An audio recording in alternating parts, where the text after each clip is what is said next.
الحمدللہ والصلاة والسلام علی رسول اللہ۔ دوران سفر فجر کے علاوہ باقی نمازوں کی سنت مؤکدہ ترک کرنا۔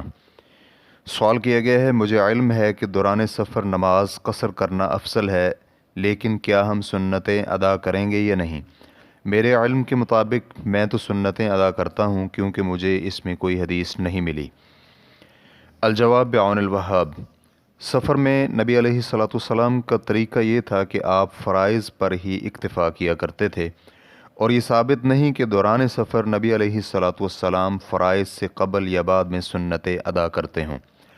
عاصم بن عمر بن خطاب بیان کرتے ہیں کہ میں مکہ کے راستے میں ابن عمر رضی اللہ عنہما کے ساتھ تھا، تو انہوں نے ہمیں ظہر کی نماز 2 رکعت پڑھائی اور چل پڑے، تو ہم بھی ان کے ساتھ چل پڑے، حتیٰ کہ وہ اپنے پڑاؤ والی جگہ میں آئے اور بیٹھ گئے، تو ہم بھی ان کے ساتھ بیٹھ گئے۔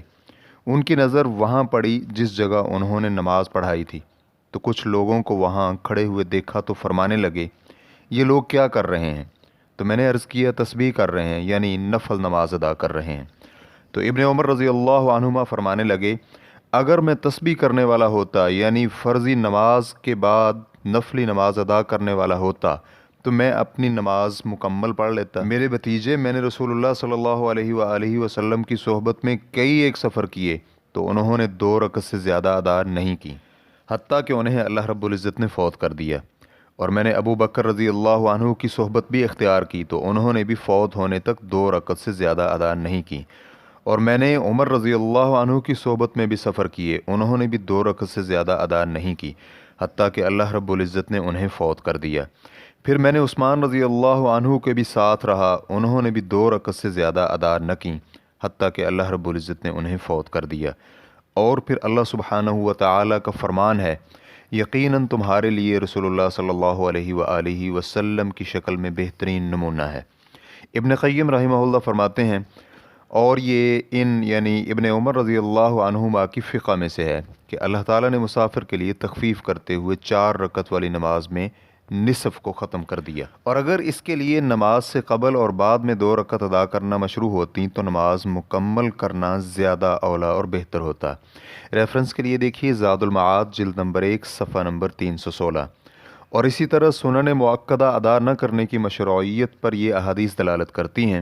ابن عمر رضی اللہ عنہما بیان کرتے ہیں کہ نبی علیہ الصلوۃ والسلام نے جمع یعنی مزدلفہ میں مغرب اور عشاء کی نماز جمع کر کے ادا فرمائی، اور ہر ایک نماز کی جماعت اقامت کہہ کر کروائی، اور ان دونوں نمازوں کے مابین اور نہ ہی ان کے بعد کوئی اور نماز ادا کی۔ صحیح بخاری حدیث نمبر 1673۔ اور جابر بن عبداللہ رضی اللہ عنہما بیان کرتے ہیں، رسول اللہ صلی اللہ علیہ وآلہ وسلم چلے، حتیٰ کہ میدان عرفات پہنچے تو ان کا خیمہ وادی نمرہ میں نصب کیا جا چکا تھا، تو آپ وہاں اتر پڑے، حتیٰ کہ سورج زائل ہو گیا۔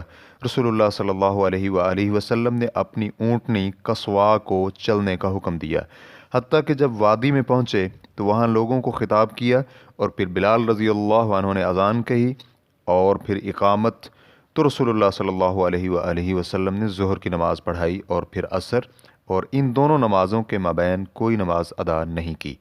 صحیح مسلم حدیث نمبر 1218۔ لیکن اس سے فجر کی سنت مؤکدہ مستثنیٰ ہیں، کیونکہ یہ سفر میں بھی اسی طرح ادا کی جائیں گی جس طرح حضر میں ادا کی جاتی ہیں۔ ابن قیم رحمہ اللہ فرماتے ہیں، نبی علیہ الصلوۃ والسلام کا سفر میں طریقہ یہ تھا کہ سفر میں صرف فرض نماز ادا فرماتے۔ آپ علیہ الصلوۃ والسلام سے ثابت نہیں کہ انہوں نے نماز سے قبل اور بعد میں کوئی نماز ادا کی ہو، لیکن نماز وتر اور فجر کی سنتیں ضرور ادا فرماتے تھے، کیونکہ یہ دونوں نہ تو سفر میں اور نہ ہی حضر میں ترک فرمائیں۔ ریفرنس کے لیے دیکھیے زاد المعاد لابن قیم جلد نمبر 1 صفحہ نمبر 473۔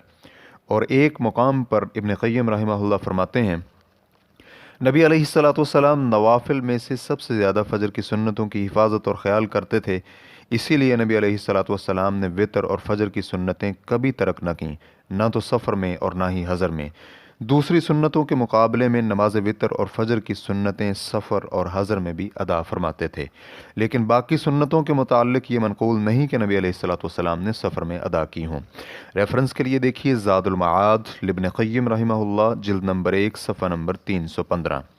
ابو قتادہ رضی اللہ عنہ بیان کرتے ہیں کہ نبی علیہ الصلوۃ والسلام ایک سفر میں تھے تو آپ نے پڑاؤ کیا اور میں نے بھی آپ کے ساتھ پڑاؤ کیا، تو رسول اللہ صلی اللہ علیہ وآلہ وسلم فرمانے لگے، دیکھو، تو میں نے کہا یہ ایک سوار اور یہ دو اور تین سوار ہیں، حتیٰ کہ ہم ساتھ ہو گئے، تو رسول اللہ صلی اللہ علیہ وسلم فرمانے لگے، ہماری نماز کا خیال کرنا، یعنی نماز فجر کا۔ چنانچہ سب لوگ سو گئے اور انہیں سورج کی تپش نے بیدار کیا تو سب اٹھ کر چل پڑے، اور کچھ سفر کرنے کے بعد پڑاؤ کیا، پھر وضو کیا، اور بلال رضی اللہ عنہ نے اذان کہی تو سب نے فجر کی سنتیں ادا کیں، اور پھر نماز فجر ادا کر کے سوار ہو گئے، اور ایک دوسرے کو کہنے لگے ہم نے اپنی نماز میں کوتاہی کی ہے، تو رسول اللہ صلی اللہ علیہ وآلہ وسلم فرمانے لگے، لیس التفریط فی النوم انما التفریط فی الیقظہ، نیند کے اندر نماز کا رہ جانا یہ کمی اور کوتاہی شمار نہیں ہوتا، بلکہ جاگتے ہوئے نماز کو چھوڑ دینا یہ کمی اور کوتاہی اور قصور شمار ہوتا ہے۔ اس لیے اگر تم میں سے کوئی نماز بھول جائے تو وہ اسی وقت نماز ادا کر لے جب اسے یاد آئے۔ صحیح مسلم حدیث نمبر 681،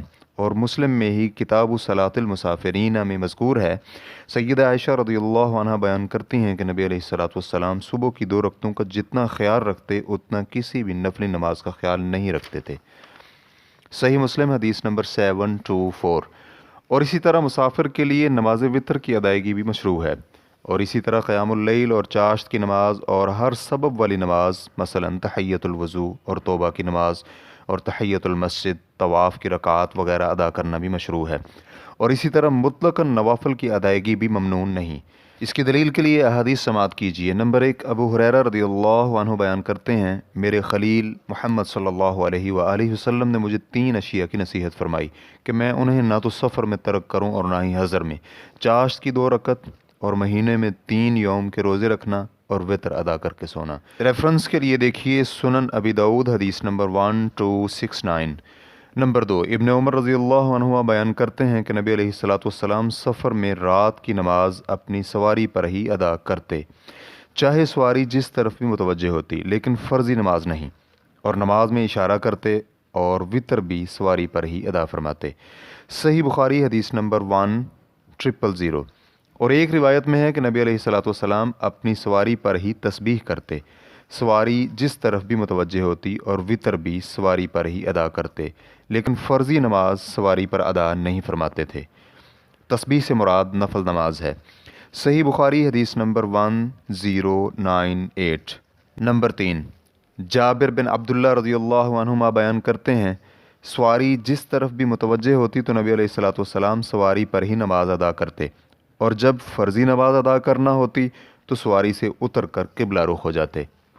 ریفرنس کے لیے دیکھیے صحیح بخاری حدیث نمبر 400۔